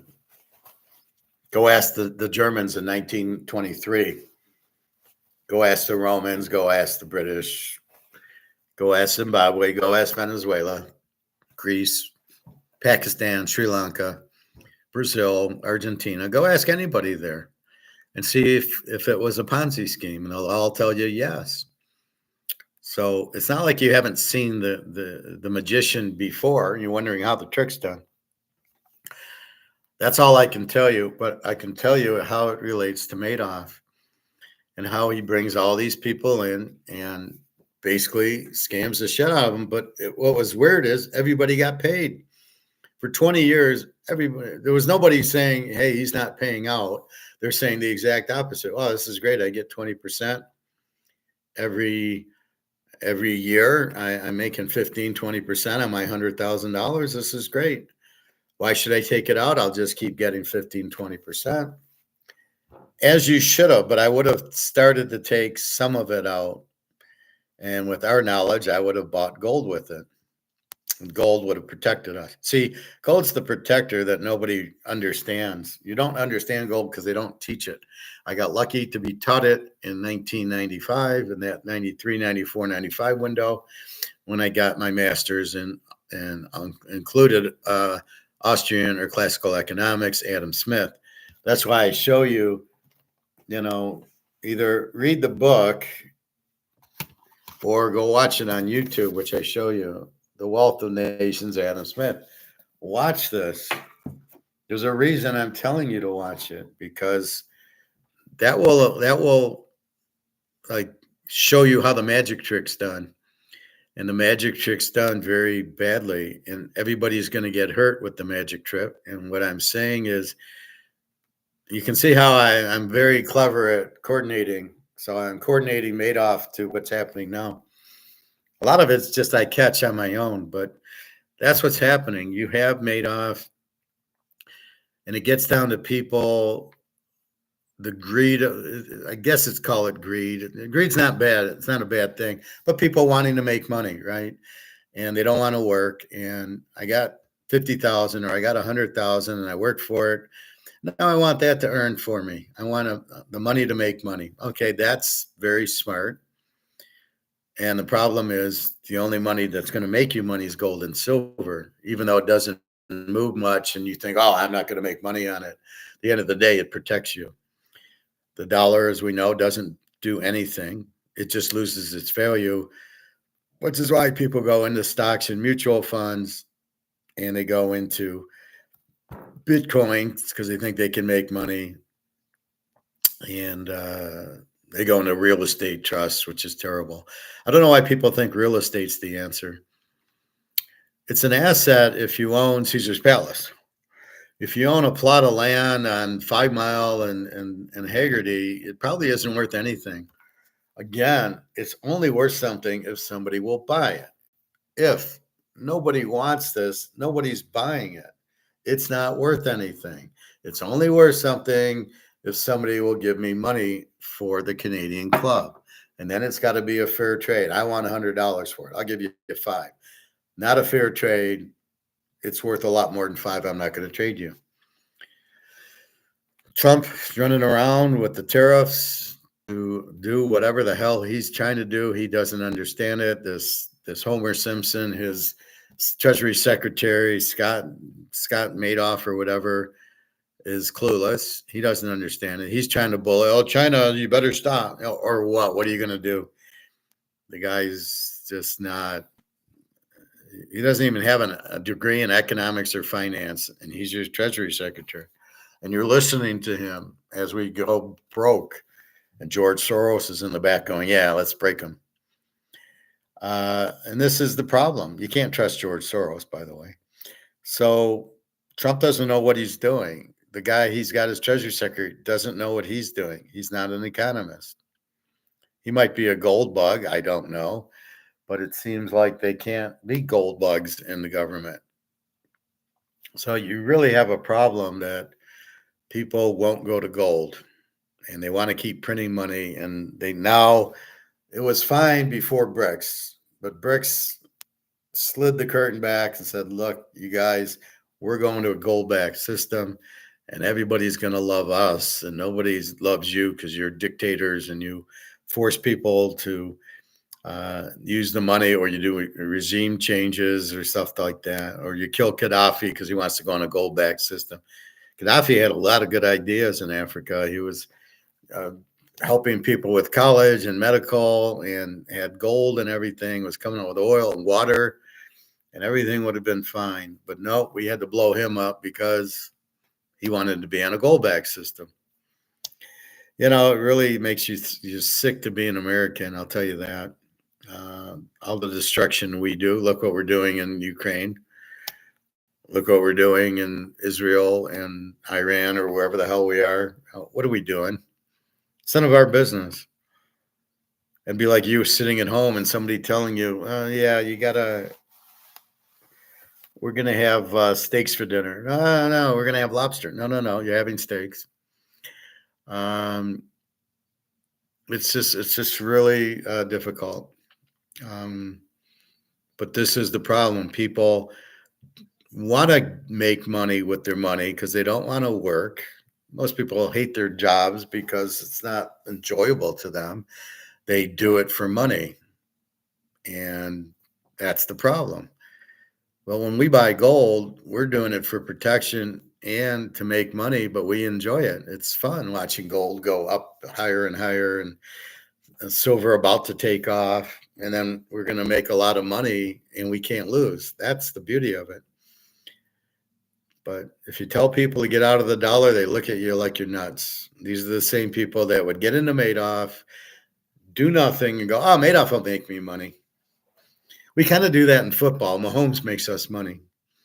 But it's real, and it's actually we bet and win or lose with Mahomes or with Joe Burrow and Chase and Jefferson and all those guys. So, in effect, we are sort of using those guys to make us money, but we've got to be smart when in that. But it's real. It's not this pretend Madoff or this pretend dollar that's worth nothing. So you got to be careful. Even if you make money, you've got to turn it into gold and silver very quickly, because even if you make $50,000, you didn't make anything. It's not worth anything. So the Bitcoin people who I did make some money and I sold it, and or I didn't buy it because of you or something. Even if you bought it, most people have no idea what it is or why it goes up. Nobody sells it because it's just going to keep going up. Red's going to hit at roulette 1,000 times in a row. Yeah. And you have those problems. And then you have, they don't realize they're still in money. So let's say you're in Bitcoin at 10 grand. It's 100 grand now. Did you sell it? No. Did you sell part of it and buy gold with it? No. So you think Bitcoin's just going to keep going up because of what's the answer? You don't have one. Can you show me a Bitcoin? No, you can't. Then why do you think it's going to keep going up? And once it goes, and then even if it does, you're still in dollars. As they would say in Ocean's 11, you're still in the middle of the fucking desert, even if you steal the money. So even if you're in Bitcoin and you bought it at $5 and now it's at 100,000, did you sell it? Did you take your profit? What you should do is sell it, take your profit, and put it into gold.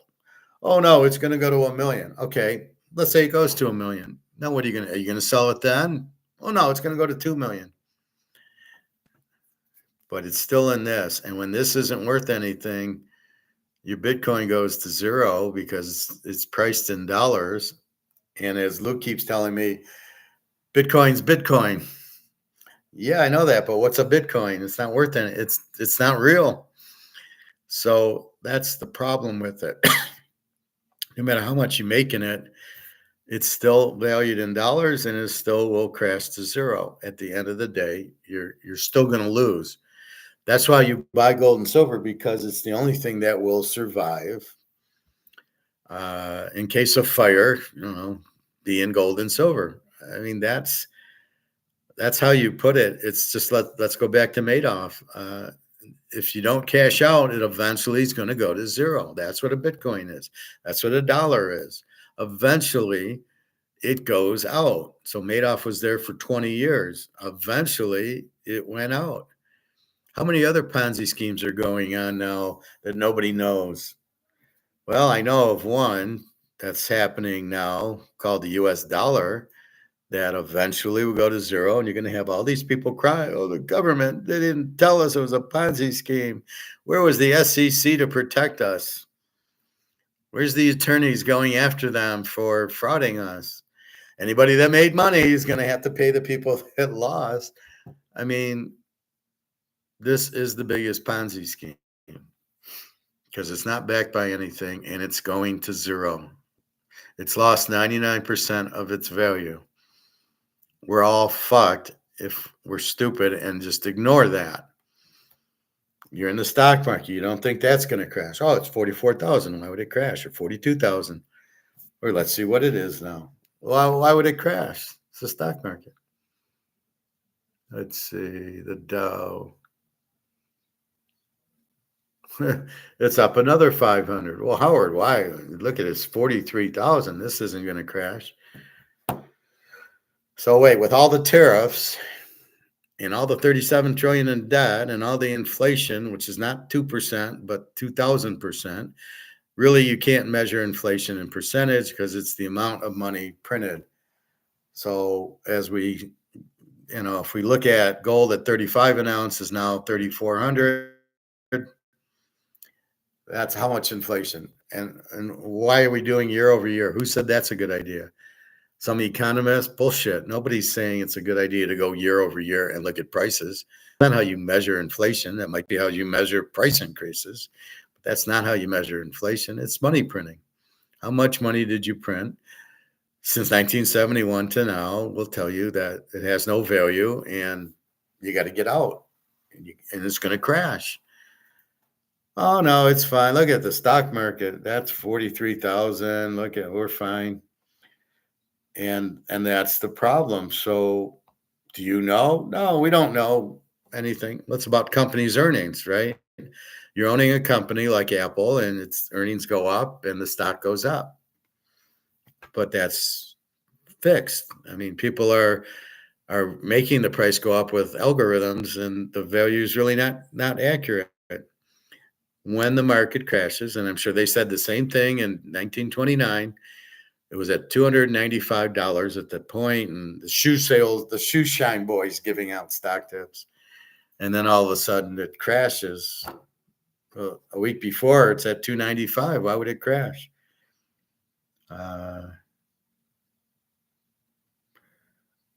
So gold's kind of sitting at 31.15 and silver 35.77. So silver is getting back to 36. And that's a big thing is trying to understand what you're seeing is the difficult part. What do you know that's going on? You don't know. You don't know why the market's up because it shouldn't be with tariffs that raises costs. They're not going to make better earnings if their costs go up.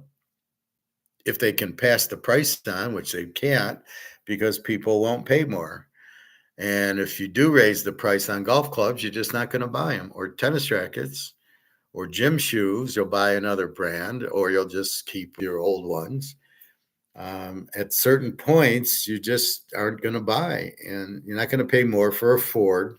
So those are crap anyway. Or a GM, right? So you're not going to pay more for the cars. You'll buy it used. So how is the car stocks going to go up? Interest rates are going to go up because of the inflation. And everybody's dumping the dollar and dumping the bonds. And you got a $37 trillion debt. At what point are you looking good that you're going to be fine? At what point? At what point are you not Madoff? You're Madoff 15 ways to Sunday. Madoff ran out of money. People needed money. Well, $37 trillion debt. People will need money. Heavy inflation. Prices will go up a little bit. Go to the grocery store. But what do you see? You see a lot of sales because they can't make earnings. They can't make sales. So you'll see tuna fish, buy one, or Coca-Cola. We'll raise the price to $3.65. And then you see buy one, get one half off. 2 for $5. You raised the price, but you really lowered the price. It's about sales. And there was a price that we agreed to pay back to me and Eric with the Willie Mays card. There's a price he will give me for the card, and there's a price he won't give me for a card. So if let's say it's 80,000, like we saw Willie Mays 80,000, he agreed to that. Let's say I wanted 150,000. He'd go, no, that's not a fair trade. It's too much. I said, well, that's what I want because of the inflation. So I can ask for a higher price, but that doesn't mean he's going to pay me for a higher price. And that's the difference. What's he going to pay me? And at some point, I cannot raise the price, and I will not get customers.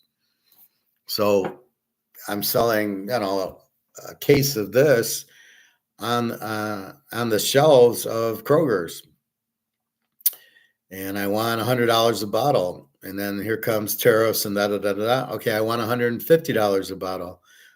No, I'll give you 100. I'm not going to give you 150. That's not a fair trade.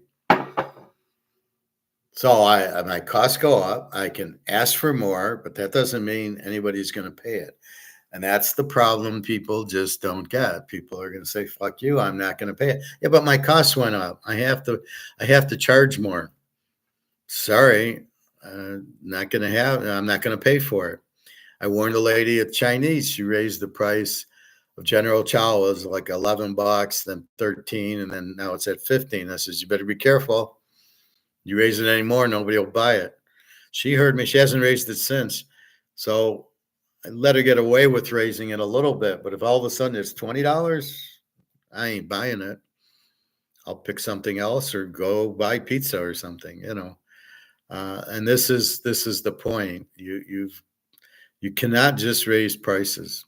So how are these stocks doing so well if their costs are going up because of the tariffs, but they can't raise prices? You're going to pay $2,000 for an iPhone now? Really? Yeah, good luck with that. So that's not going to happen. And, we'll see. But basically, that's really not a good business. So why would you be in stock? Why are you in stocks? Because you think the earnings of the company is going to go up. Not sales, but earnings. Revenue minus expense is how much you make. Are taxes going up? No, but the dollar's going down. So now the FX rate, if you're a European company, Mercedes, well, now you're fucked because the dollar's worth less. So when you do your FX translation, again, your costs went up, your revenue didn't. So it's very hard to make profit and very hard to increase the profit. So let's say you're making it, but then next year you say, well, we're not going to make as much because of the tariffs. Your stock should go down. So whose stock's going up here? Oh, all the AI stocks. Is AI supposed to be a great thing? Is it going to help your company be more profitable? You're gonna get rid of all your employees because of AI? What if AI has a problem? Then what are you going to do? You're fucked. So AI isn't the answer all to make your company more profitable. It's bullshit. AI could not do my college forecast, my picking games, baseball or football. AI can't do that. Can't do it. There's no way. Because there's intuition that goes in.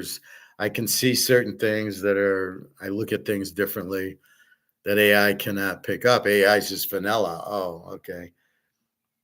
This is how you drive a car or whatever. I don't know. But people think outside the box like me. You can't AI me. So the biggest Ponzi scheme in the world is right here. This is it. And it's just like Madoff. And the difference is Madoff actually paid you. This isn't paying you. This is costing you. You're making less and less. So your plan is to make money with your money. You make 100 grand, you spend 50. I got 50 grand. I'd like to make money with it. You don't even know you shouldn't even be in money. You think, oh, I'll play stocks. That's a mistake. again, as soon as people need money because their money's worthless, they're going to sell all their stocks. As soon as the rest of the world needs money because their dollar's collapsing, that's $17 trillion in the stock market that's going to get pulled because they don't want it in US dollars. People realize the US dollar is not very strong. It's getting weaker. So with that, you've got to understand you're in trouble. In money, you're in trouble. We know you got a $37 trillion debt, so you're fucked. So again, people think, what do I make the most in, is not really what's happening. Oh, I make more money in Bitcoin or in stocks or betting parlays. Oh, this is great. I get 25 to 1 on Barry Sanders rushing for 100 yards. Is that a good price? Should it be 100 to 1? You don't even have a clue. And then how many of those bets do you lose? Or you guys bet win totals for the teams? Oh, well, I'm going to bet the Lions over 10 wins. And how many of those win? Like 0. So the concept of making money with your money is right. The answer of how you do it is wrong. That's not what you do. So you gotta be careful with that. Anyway, beware of the Ponzi scheme. Everybody wants to make money doing nothing, and that's what the government's making money by printing it, but they don't even understand that they're actually making it worthless. Instead of Madoff stealing all the money, the government's stealing all the money. And they're just fucking everybody over. So that would be J.P. Morgan, Warren Buffett. Guys like that are just screwing everybody over. Life insurance companies, in the stock market, all of Wall Street, all the banks, they just fuck everybody over and they all go on their yachts. So you don't want to play with them because you're going to lose. So if you go to gold and silver, you can't lose. And you're going, well, it's not 100 grand yet. But when the dollar goes out, what's Bitcoin going to be? 0. And what's the gold going to be? 100,000. You just got to think ahead. And you got to understand is why. And that's the whole critical point of it. You got to understand why. Why should I be in Madoff? Why should I be in Bitcoin? It's not real. I was told about it many years at a poker table. Is Bitcoin real? And I says, well, what's it backed by? That was my question. Is it backed by gold? No, it's not backed by anything. Then why would you want to be in it? It's worthless. It's not backed by anything. I mean, it's very simple. So I never got involved. Yeah, I could have probably bought it for 500 and it'd be 100 grand. Yeah. Well, I wouldn't be stupid enough to still be in it. I would have gotten out at 5,000 probably. Because I don't know what it is. Why is it going to go up?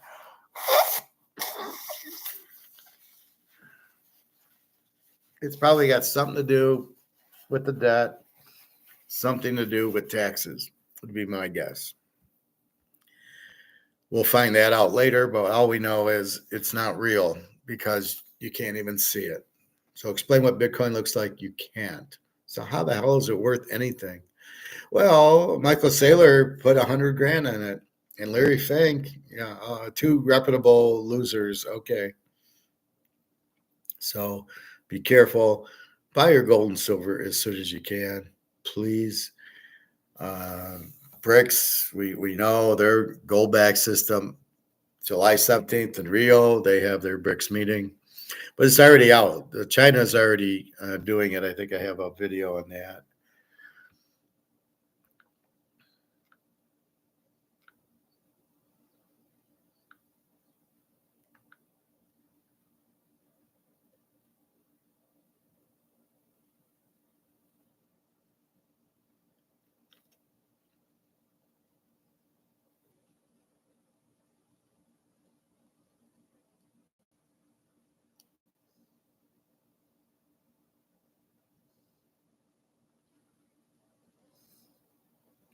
Here's China's cut off SWIFT. They don't care. They got their own currency. China gains. They dumped the dollar. And here comes the panic.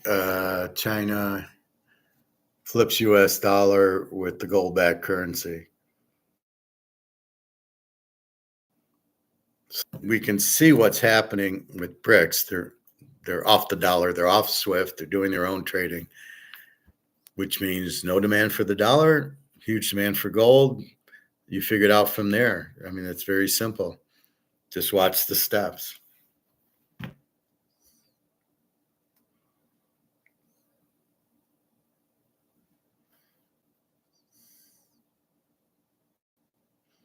Here's one from Alligator. Market's still asleep. Recession already underway. We're already in a recession. We're close to a depression. It's just simply the slowing of the economy. Well, how the hell is the economy growing? Well, because the government spending and the defense contractors, because we're making up all these wars so the defense contractors can work. Because these idiots think that will solve the recession.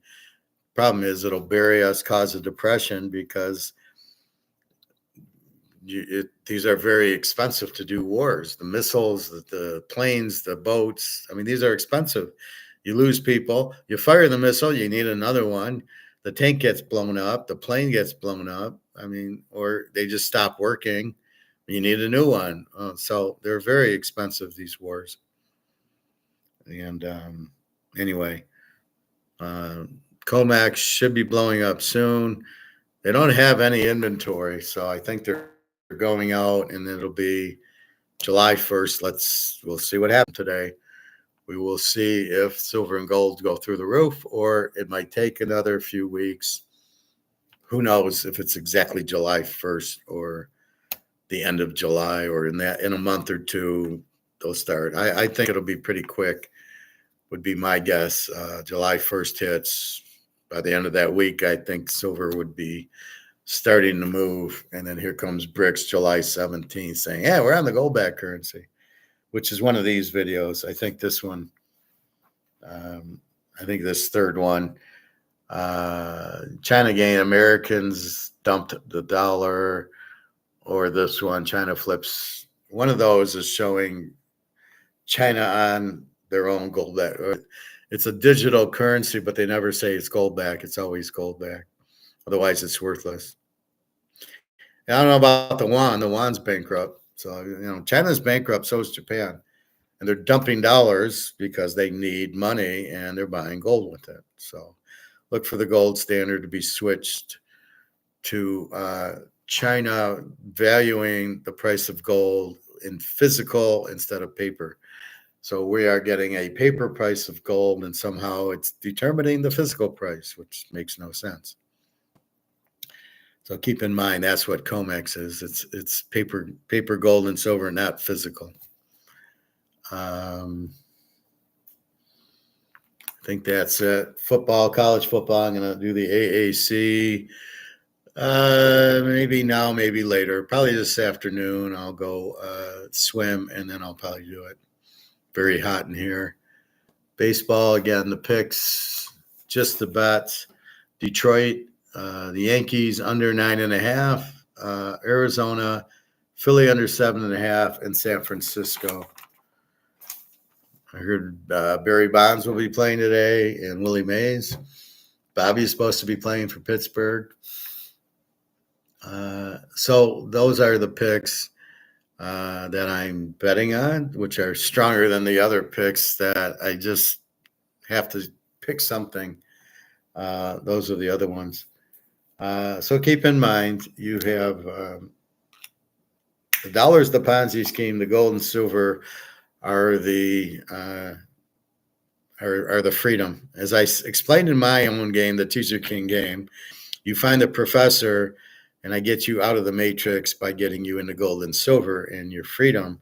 Otherwise, you're stuck in the matrix with money. You can't get out of it. But if you find me and I say, buy gold and silver, and you go buy gold and silver, you get out.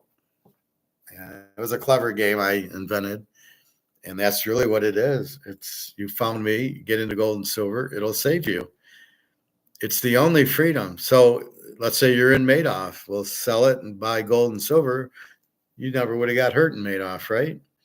You never would have got hurt in the whole It's funny. Madoff was it was a Ponzi scheme, and yet all these Wall Street banks that fucked everybody with with all the real estate trust. Nothing happened to them. Yeah, we fucked them all over, but that's too bad. I mean, that's the problem, is that you can't trust banks, you can't trust the currency, you can't trust the Madoff, and the problem is you can't trust yourself because you don't know what you're doing.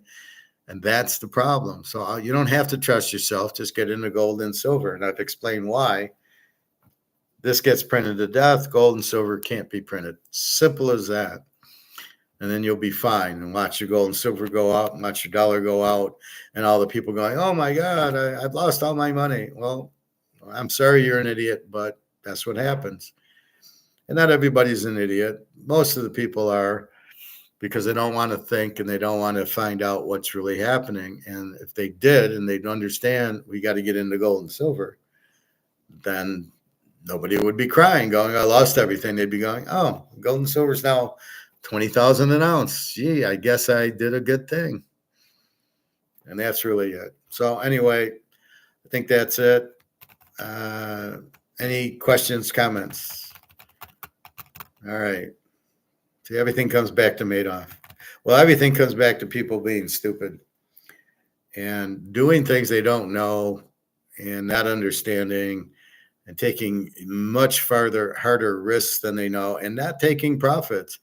You're in Madoff. I'm sure there was people taking money all the time, right?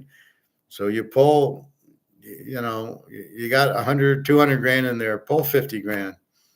Yeah, I need 75 grand of my 200. And they would have sent it. They were sending money out all the time. They were keeping track of people who wanted money and needed money. So you wouldn't have been hurt. You should have taken something. You don't just leave your money and not, okay, I'll leave a little in the bank and the rest goes into gold and silver. I mean, come on. And buy gold and silver physical. Do not buy ETFs or stocks. That's the other thing. Oh, I was in an ETF and, I guess I got fucked in that one. Well, buy physical. Buy the coins, put them in your safe, and off you go. And I wouldn't mind what country it is. At the end of the day, anything gold will be worth a lot. It won't matter if it's a maple leaf, a cougaran, or an eagle, or a Philharmonic. It really doesn't matter. It's the ounce of gold that you're buying. Well, I'm going to give you less because it's a maple leaf. What the fuck are you talking about? All right. Have a good night. A good day. Stay cool if you're in a lot of heat. I got the ACC staring at me. And, it's Army and Navy I get to talk about. My favorites. All right. Have a good day then. And enjoy. And I'm waiting to get some news from Daria and her daughter, what's going on in Russia. So have a good day, everybody. www.teaserking.com. All right. Take care.